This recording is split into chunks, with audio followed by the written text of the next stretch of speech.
Последен обид на двајцата претседателски кандидати Пендаровски и Силјановска да ги убедат гласачите да им ја дадат поддршката на 5 мај. Повикаа на масовна излезност, ја побараа довербата од сите етнички заедници, ветија дека ќе работат честно. Стево Пендаровски е убеден дека тој ќе победи на изборите затоа што според него кристално е јасно дека граѓаните се определиле за европска иднина. Ве повикувам во недела на 5 мај да излеземе масовно и да го заокружиме бројот 3. Од седењето дома, единствено корист ќе имаат ВМРО ДПМН, Силјановска, Мицкоски и Никола Груевски. Режимот не сме да добие повторно шанса. Драги сограѓани, македонци, албанци, турци, роми, власи, срби, бошњаци, сите етнички заедници.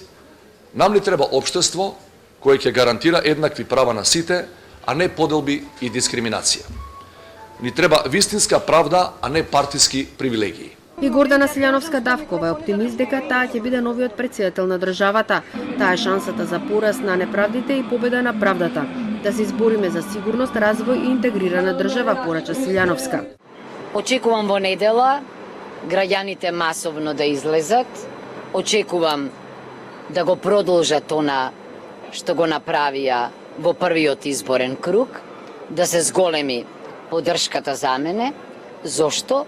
Бидејќи кандидатот на власта не може да направи ништо друго освен она што го правеше оваа власт, зашто и самиот тврди дека 102% се согласува со лидерот на СДСМ.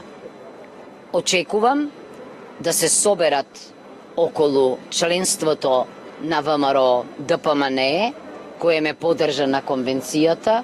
Очекувањето на двајцата претседателски кандидати е изборите да поминат во мирна и демократска атмосфера, онака како што беше во првиот изборен круг.